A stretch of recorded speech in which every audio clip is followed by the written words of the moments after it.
Welcome to Badmash powered by O2 academia. আমি তোমাদের পাঠক sir. আজকে আমরা এসছি একটা মজাদার টপিক নিয়ে। অনেকের কাছে এটা সাজাও হতে পারে। কি ব্যাপারটা?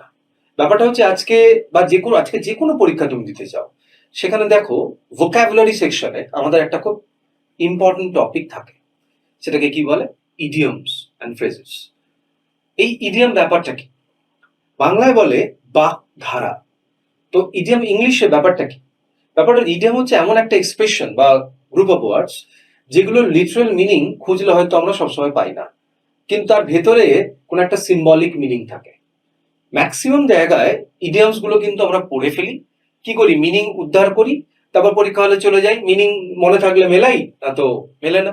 কিন্তু ইডিয়াম যদি মনে রাখতে হয়, কারণ দেখো এখানে কিন্তু কোনো ফর্মুলা কাজ করে না যে A+B² ফর্মুলা দিয়ে ইডিয়ামসটা মনে রাখবো, কিন্তু একটা জিনিস করা যায়।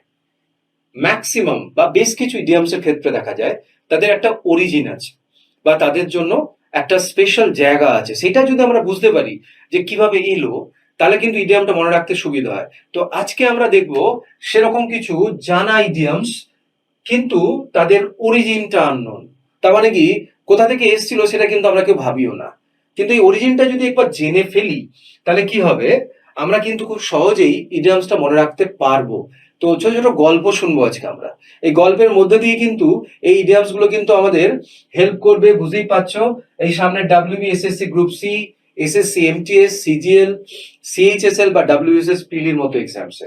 চলো দেখা যাক আজকে আমরা প্রথম যে স্টোরি যেটা পাবো, সেই স্টোরিটা কি আছে দেখি আমরা। প্রথমেই যে ইডিয়ামটা আমরা পাচ্ছি দেখো, তাহলে আর্ম টু দ্য চেস্ট। ছবিটা একটু দেখতে হবে। ছবিটা দেখো একজন সোলজার, তো তার চারিদিকে অস্ত্র শস্ত্র। ব্যাপারটা কি? তো আমরা একটু গল্পটা শুনে নিই, তারপর মিনিংটা যাব। ব্যাপারটা হচ্ছে, দেখো এর পসিবল অরিজিন কোথায় আছে। Is 17th century pirates, pirates of Caribbean মুভিটা অনেকেই দেখেছো, জলদস্যু মনে পড়ে?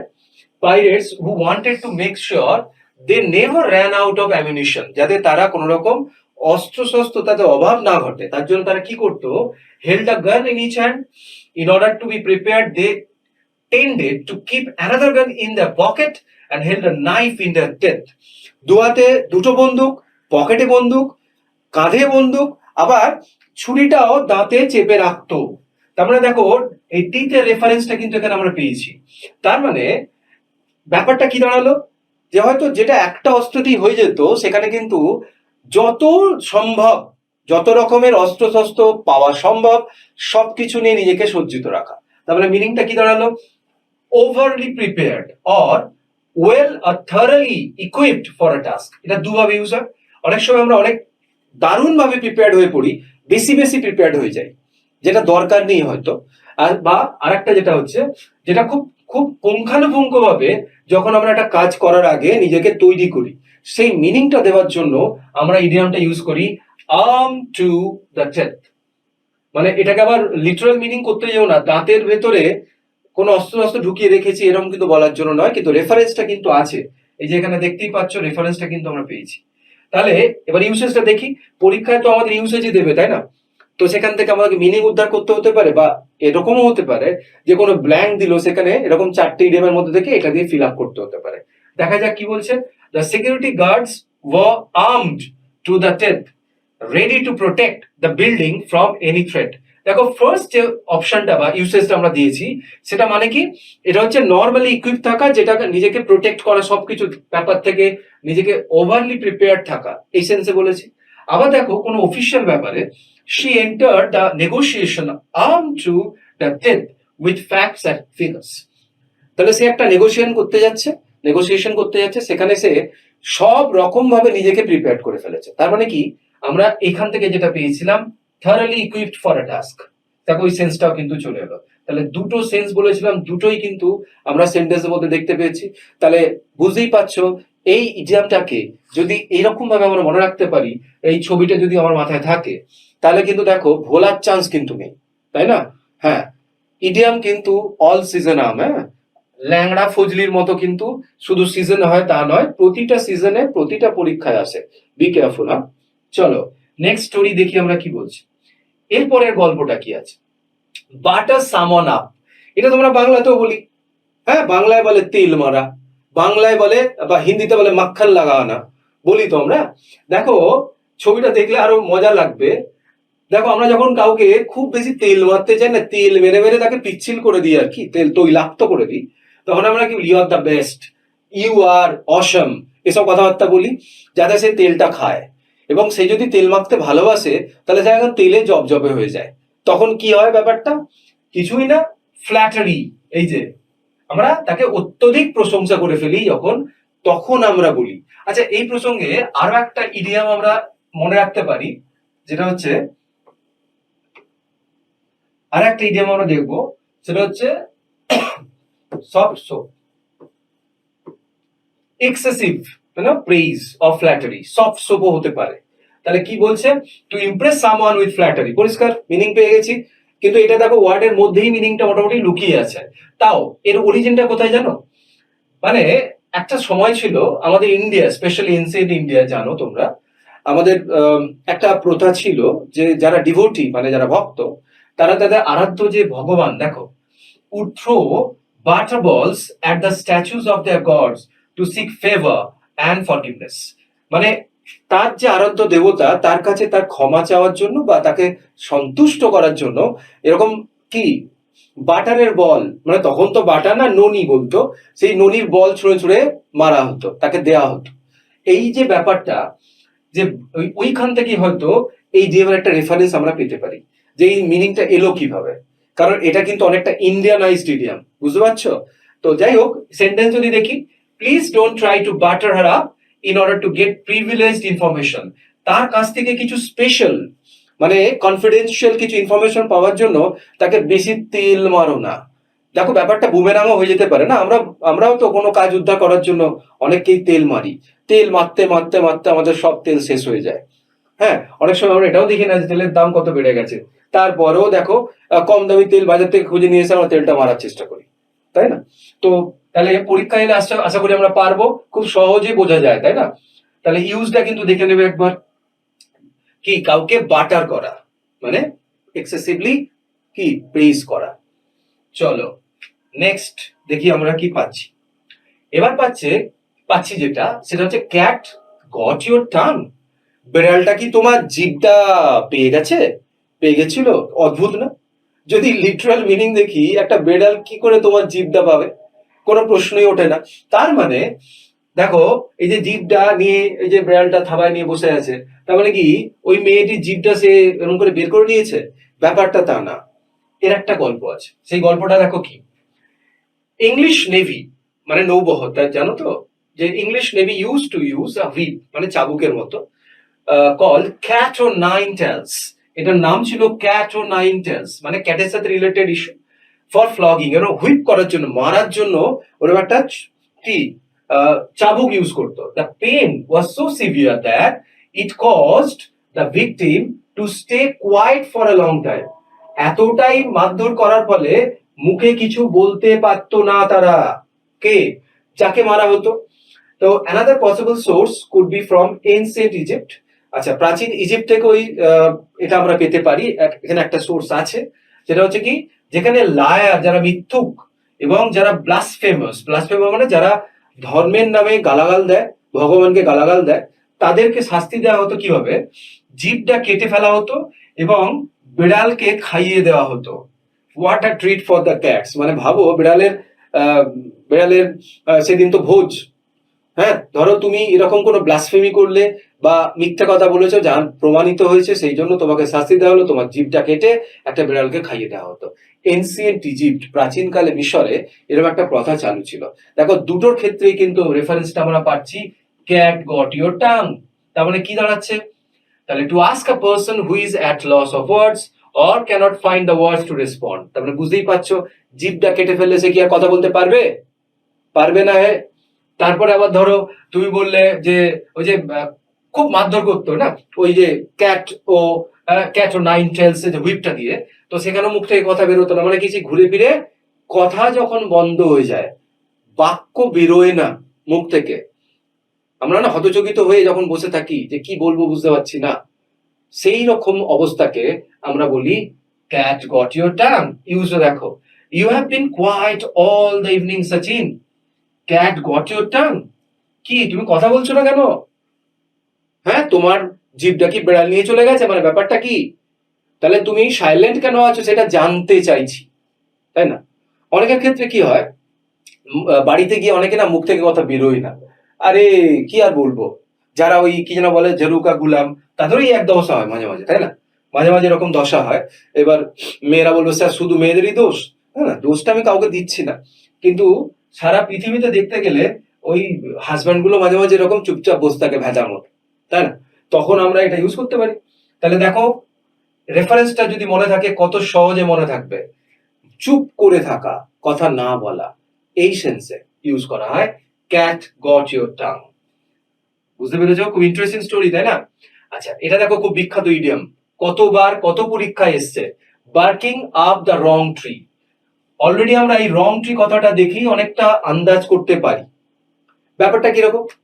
তার মানে একটা ভুল গাছে গিয়ে কুকুরটা চিৎকার করছে, এরকম ব্যাপার।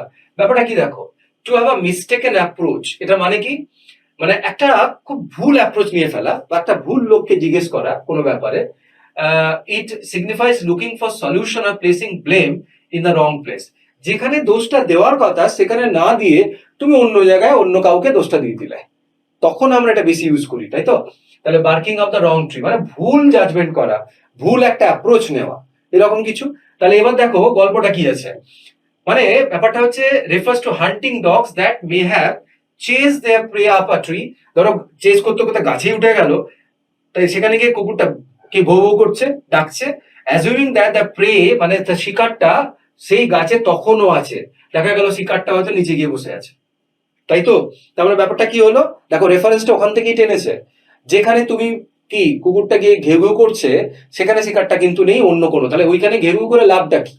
তার মানে যেখানে সেখানে কি ঘেউ ঘেউ করে কোনো লাভ নেই, যেখানে ঘেউ ঘেউ করার দরকার সেখানে গিয়ে করো, তাই না? বেকার বেকার। দেখো, the police were barking up the wrong tree by suspecting the wrong person in the case. এরকম তো কত দেখি আমরা, যে পুলিশ যাকে অ্যারেস্ট করা তাকে অ্যারেস্ট না করে অন্য কাউকে অ্যারেস্ট করে নিয়ে চলে গেল। সো এটাও কিন্তু এরকম একটা কেস যেখানে barking of the wrong tree use করা যেতে পারে। আশা করি বুঝতে পেরেছো। এরকম কোনো ভুল অ্যাপ্রোচ অনেক সময় আমরা ধরো একটা আমাদের দরকার, একটা ফিজিক্সের সমস্যা হয়েছে, ফিজিক্সের একটা ডাউট ক্লিয়ার করব, এবার ইংলিশ ক্লাসে গিয়ে ইংলিশ স্যারকে জিজ্ঞেস করছি, এটা তো হতে পারে না, তাই না? তাহলে বুঝতেই পারছো, so you should not bark up the wrong tree. আশা করি বুঝতে পেরেছো, খুব ইন্টারেস্টিং স্টোরি। এবার কি বলছে, এটাও খুব বিখ্যাত idiom, turn a blind I. মানেটা কি?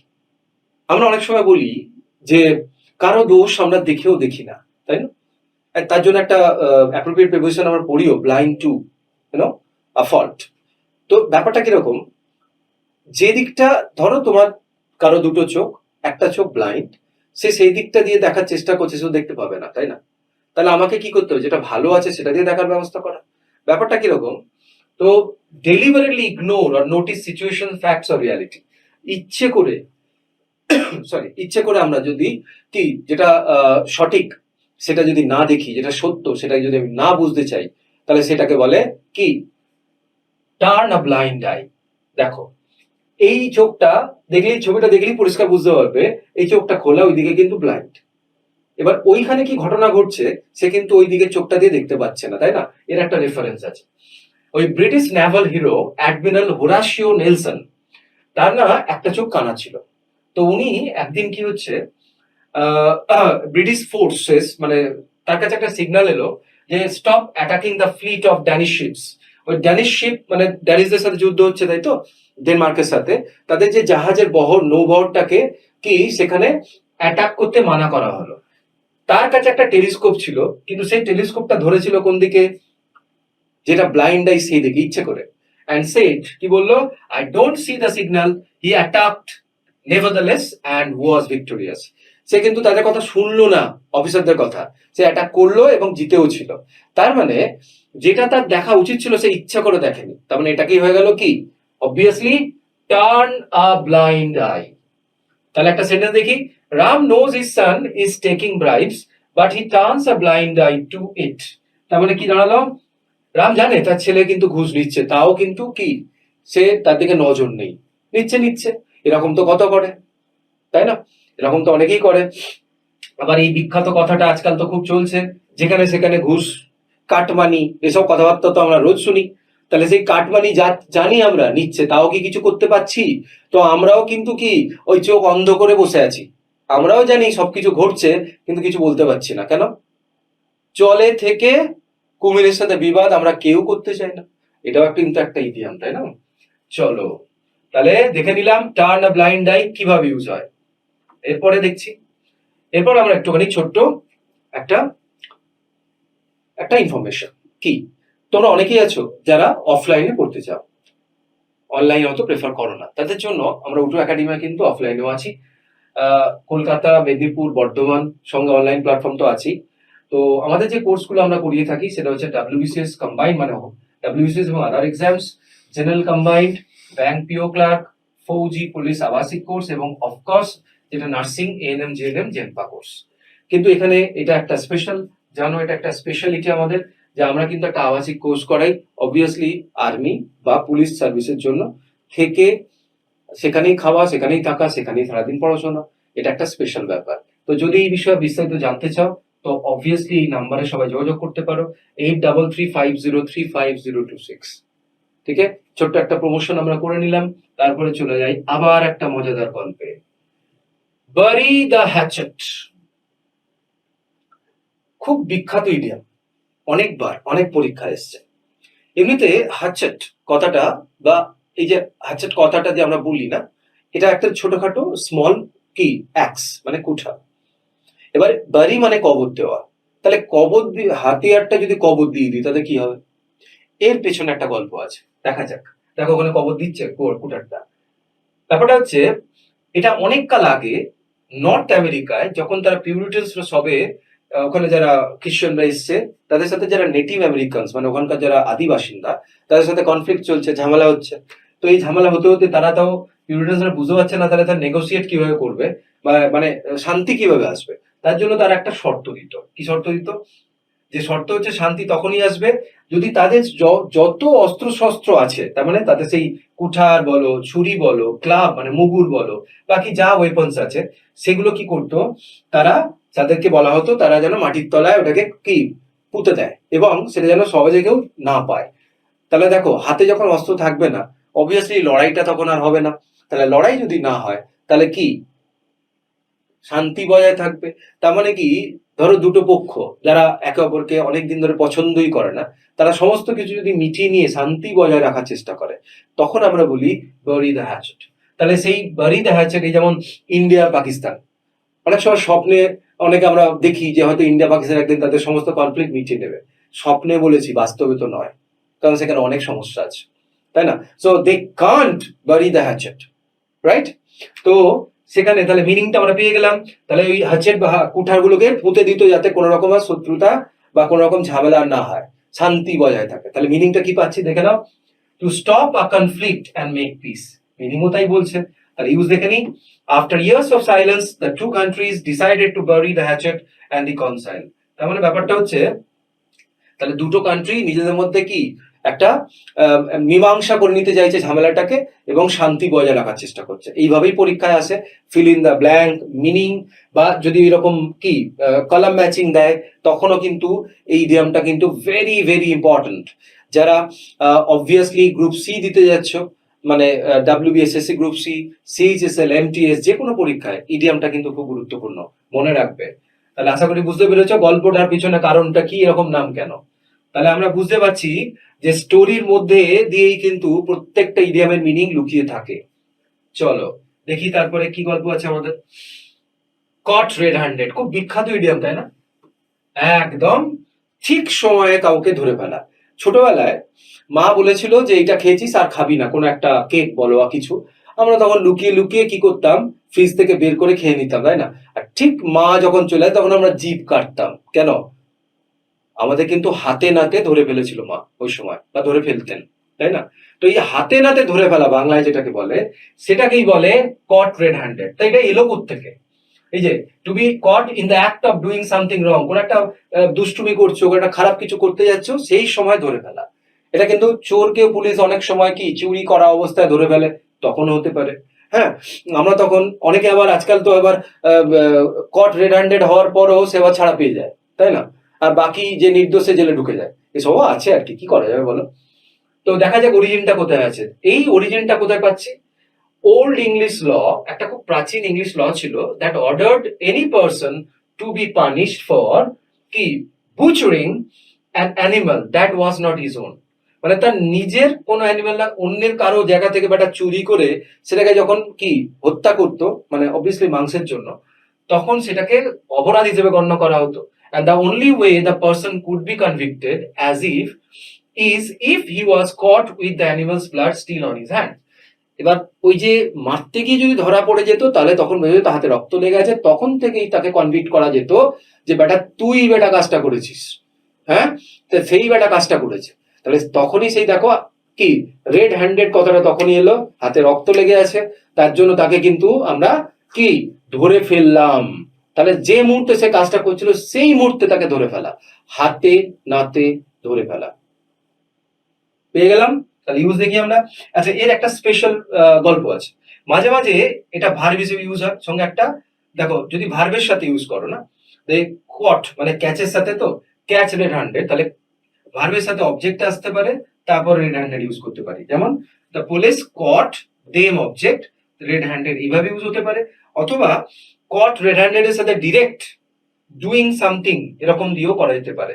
যেমন হি was caught red handed stealing, মানে তখন জিরান্ডের মতো ইউজ হবে। তাহলে দুভাবে ইউজ হয়, ডিরেক্ট আমরা অবজেক্টের পরে রেড হ্যান্ডেড দিতে পারি, আর না তো সরাসরি রেড হ্যান্ডের পরে জিরান্ড দিয়েও সেন্টেন্স লিখতে পারি, পরীক্ষা যেভাবে আসবে।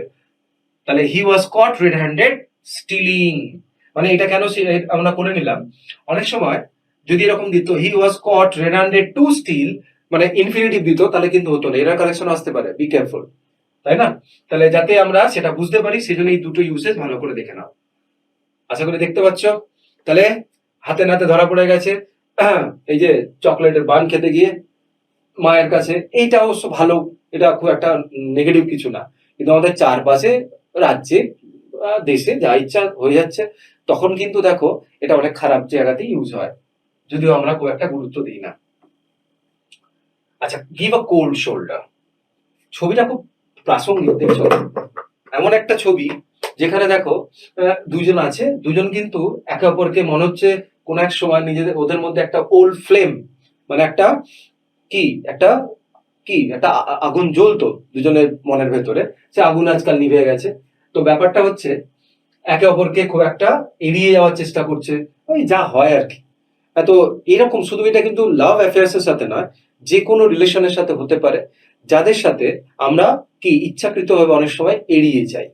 তো ব্যাপারটা কিরকম, যে being unwelcoming or anti social toward someone, মানে কারোর সাথে মিশবো না, কারোর সাথে কাউকে আমি ওয়েলকাম করতে চাইছি না, সেই ক্ষেত্রে অনেক সময় যাকে আমরা পছন্দ করি না তাকেও আমরা কি করি, এই যে কোল্ড শোল্ডার কথাটা ইউজ করি ইডিয়াম হিসেবে।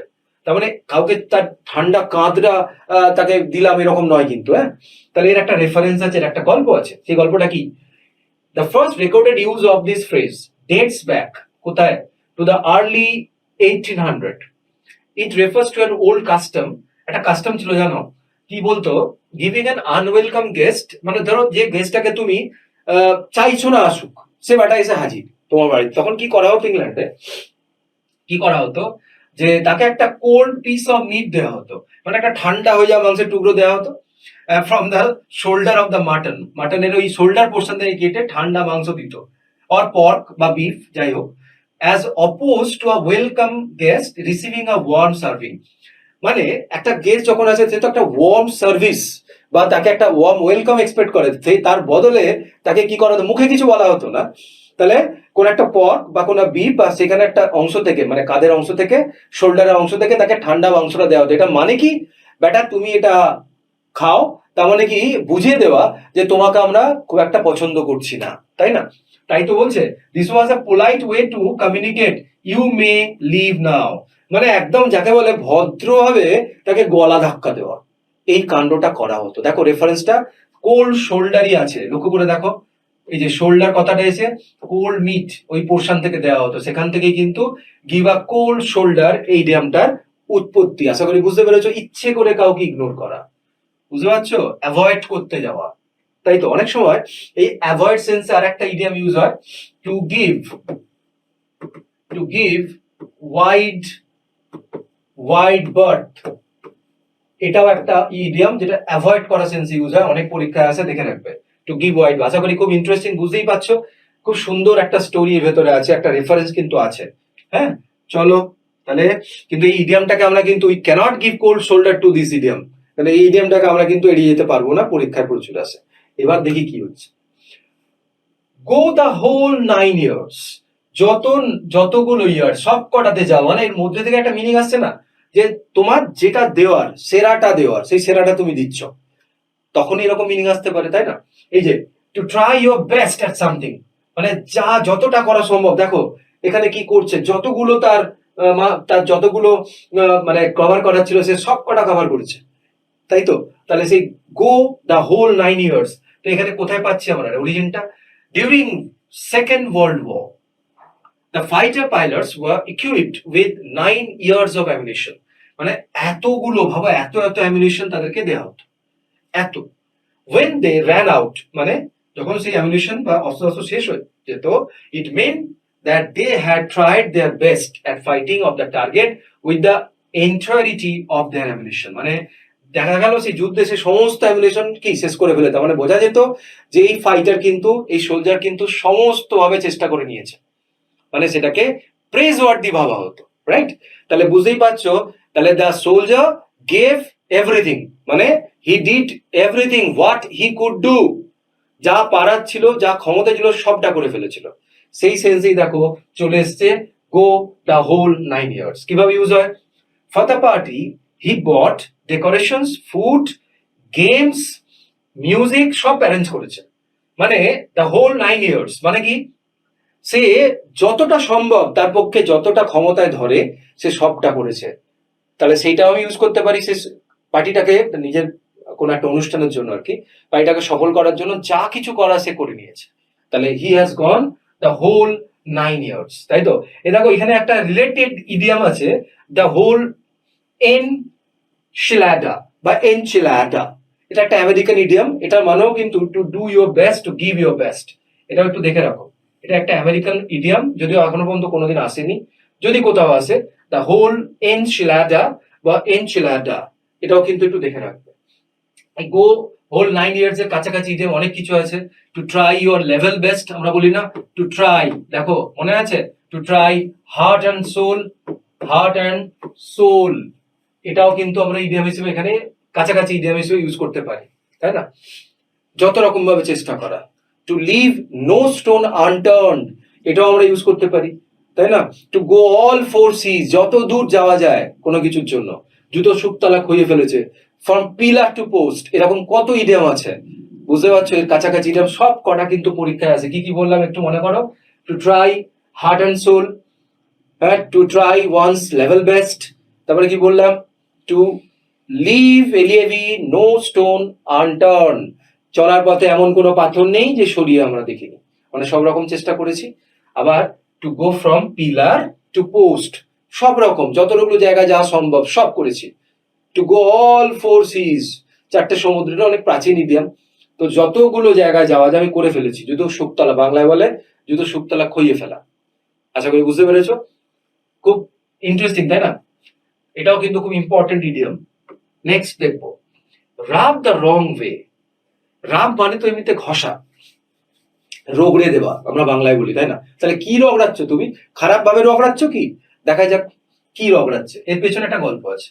Early Americans during the colonial time, যখন ওই সময় যেখানে কলোনি স্থাপন হয়েছিল আমেরিকায়, would ask their servants to rub their oak floor boards the right way, মানে ওই ওক গাছে যে ফ্লার বোর্ডস থাকতো, ফ্লোর বোর্ডস গুলো থাকতো না, সেগুলোকে ঠিকঠাক করে রাব, পরিষ্কার করার কথা বলতো। The wrong way, not wiping them with কি dry fabric after wet fabric, এটা মানে যেটা পদ্ধতি আর কি, সেটা না বলে অন্য কিছু করলে তাদের বকাঝকা করা হতো, তার মানে মানে এটাকে নষ্ট হয়ে যেত, জলে ভিজিয়ে আবার যদি নষ্ট করে দিত, তাহলে living the home owner annoyed, ফলে এই যারা চাকর ছিল সার্ভেন্ট, তারা যদি ভুলভাবে এটাকে ওয়াইপ করতো, তাহলে কি হতো, সেটা কি হতো, নষ্ট হয়ে যেত। ফলে যে ওনার, সে কিন্তু রেগে যেত, বিরক্ত হতো। তো alternatively it could have derive from the rubbing of cats fur the wrong way which annoys them. ছবিটা দেখো, একটা বেড়াল, সুন্দর দেখো, ফারি ক্যাট, তার তার লোমের উপর যদি আমরা কাপড় দিয়ে বা কাগজ দিয়ে সবসময় ঘষতে থাকো, সে বিড়াল কি পছন্দ করবে? করবে না। মানে যদি আলতো ভাবে করো পছন্দ করে, বিড়ালটা খুব আদর খায় এই সেন্সে। কিন্তু খুব বাজে ভাবে যদি রগড়াও, তাহলে তার তো বিরক্ত লাগবেই। তার মানে বিরক্ত হওয়া, বা বিরক্ত করা কাউকে, to bother or annoy someone. দেখা যাক, আর arrogant attitude really rubs them the wrong way. তার খুব বাজে একটা অ্যারোগ্যান্ট মানে কি, ঔদ্ধত পূর্ণ আচরণ সবাইকে বিরক্ত করে দিয়েছিল। এইভাবেই আসে। ভেরি ইম্পর্ট্যান্ট, ভেরি লজিক্যাল, এবং অবভিয়াসলি গল্প তো আছেই। গল্প হলেও কিন্তু সত্যি। তাহলে গল্পটা আমরা জেনে নিলাম। দেখো, মনে রাখতে কত সুবিধা হবে। এবার ছবিটা চোখে ভাসবে তোমাদের, তাই না? এরপর কি পাচ্ছি? 9। এরপর দেখো কি পাচ্ছি, বাস্কেট কেস। এই যে বাস্কেট ঝুড়ি, তার মধ্যে একটা অবাকা টাইপের ছেলে বসে আছে, আর দিকে ছড়িয়ে ছিটিয়ে আছে। দেখে কি মনে হচ্ছে, এর কোনো কিছু নেই, কোনো কিছু গুরুত্ব নেই, কেউ কাউকে ওকে পাত্তা দেয় না, খুব অভাবী একটা ছেলে মনে হচ্ছে না? দেখো মিনিংটা কি বলছে, a thing or person considered useless, মানে যেটাকে বলে না worthless, useless, or something such as a business or government that is dysfunctional, run down, or close two failure. Close two failure তার মানে কি, দুরকম সেন্সে হতে পারে। একটা ইউজলেস ফেলো, যার কোনো গুরুত্ব নেই, এরকম হতে পারে, বা এমন একটা গভর্নমেন্ট বা এমন একটা বিজনেস যেটা অলরেডি কি পড়ন্ত, যাকে বলে, যেটা খুব একটা আর কাজ করছে, কাজে লাগছে না, বা তার খুব একটা বাড়বাড়ন্ত নেই, ডিসফাংশন হয়ে গেছে, তখনও সেটাকে আমরা বলতে পারি, যেটা অলমোস্ট কি ফেলিয়ারের জায়গায় চলে গেছে, সেখানেও আমরা ইউজ করতে পারি। তাহলে এটারও কি রেফারেন্স আছে? নিশ্চয়ই। Initially refer to soldiers who lost their limbs. দেখো, যুদ্ধে কি হতো, তো সেনারা কি হতো, তাদের হাত পা বা অন্যান্য লিম্বস যেগুলো আছে না, অঙ্গ প্রত্যঙ্গ, সেগুলো বাদ যেত, কেটে পড়তো অ্যাক্সিডেন্টে বা গুলি লেগে কাটা পড়তো। তাহলে সেখানে কি হতো, and possibly originated in 1919 when rumors circulated that limbs of decapitated, মানে হত্যা করা হয়েছে যাদের সোলজারদের, arrived in baskets at a hospital। এরকম একটা রিউমার ছড়ালো যে একটা হসপিটালে বড় বড় বাস্কেটে হত্যা করা সোলজার, যারা সেনাবাহিনী যারা লোক, তাদের টুকরো টুকরো করা কি বিভিন্ন লিম্বস গুলোকে নাকি প্যাকেট করে একটা বাস্কেটের মধ্যে নিয়ে আসা হয়েছে, এরকম একটা রিউমার ছড়ালো। Major general M.W. Ireland was the first to refer to this as basket cases। উনি এটাকে রেফার করেছিলেন বাস্কেট কেস বলে। কিভাবে? in his bulletin to express that they had not seen the said baskets। মানে উনি অস্বীকার করেছিলেন যে এরকম কোনো বাস্কেট আমরা দেখিনি। তার মানে কি, গুরুত্বই দেয়নি। তাহলে বুঝতেই পারছো, গুরুত্ব না দেওয়ার কথাই তো বলেছিল ইউজলেস কথাটার মধ্যে দিয়ে। তাহলে সেন্টেন্স দুটো দেখি। You are going to think I am a basket case when I tell you this. আমি যদি তোমাকে এটা বলে দিই না, তুমি আমাকে ইউজলেস ভাববে। এটা একটা পার্সোনাল ইউজ। আবার দেখো, অফিসিয়ালি যদি একটা দেখি, the country is an economic basket case with chronic unemployment and rampant crime. দেশে কোনো চাকরি নেই, বেকার, বেকার ভাতা দিয়ে চলছে, এরকম একটা পজিশন। চাকরি নেই, অত বেকার ভাতা নিয়ে আমরা লাফালাফি করছি, তাই না? যাই হোক, দের ইজ নো পান ইন্টেন্ডেড, শুধু এইটুকুই বোঝা। সেখানে কিন্তু দেখো, যে কান্ট্রি বা সে একটা রাজ্য বা সে একটা জায়গা, সেখানে সবকিছুই চলছে কি ওপরওয়ালার দয়ায়। তো সেইটা সেখানে আর কতদিন টিকবে সেটা, তাই না? তাহলে the country in an economic basket case, তার মানে কি, কান্ট্রির অবস্থা খুব খারাপ। তার মানে এই যে dysfunctional, run down or close two failure, তার মানে সেই কান্ট্রি বা সেই জায়গাটা, সেই যে রাজ্যর কিন্তু আজকে ধ্বংসের মুখে দাঁড়িয়ে। বেকারত্ব কি, অর্থনৈতিক দুরাবস্থা, সবকিছু নিয়ে সে আজকে ধ্বংসের মুখে দাঁড়িয়ে। কেন একটা অন্যরকম রেফারেন্স পাচ্ছি, তাই না? সেই রেফারেন্স যাই পাও, পরীক্ষায় এলে কিন্তু লিখে আসতে হবে। আশা করি বুঝতে পেরেছো। তাহলে বাস্কেট কেস মানে কি দাঁড়ালো, useless or something dysfunctional or failure type কিছু। তো এই যে স্টোরিগুলো, আশা করি তোমরা বুঝতে পারলে। আজকে এই 10টা স্টোরি ছিল। নিশ্চয়ই পরবর্তীকালে আমরা আরো গল্প শুনবো। এই গল্পগুলোর মধ্যে দিয়ে ইডিয়াম গুলো মনে রাখার চেষ্টা করব। ফলে কিন্তু দেখো, পরীক্ষার হলে বসে আমাদের এই ছবিগুলো মনে পড়বে আর ইডিয়ামের মানেগুলো মনে পড়বে। তাই না? ইতিহাস সাক্ষী আছে, তাই না? ইতিহাস এখানেও অনেক জায়গায় সাক্ষী আছে। তো আশা করি সবার ভালো লাগলো এবং সবাই বুঝতে পারলে যে ইডিয়াম পড়ারও কিন্তু কিছু পদ্ধতি আছে। তো এইভাবেই আমাদের সাথে থাকো। অফকোর্স সাবস্ক্রাইব বদমাস, এবং সাবস্ক্রাইব করলেই কিন্তু এরকম ইন্টারেস্টিং ক্লাস তোমরা কিন্তু লাগাতার দেখতে পাবে। সবাই ভালো থেকো, সুস্থ থেকো। Thank you.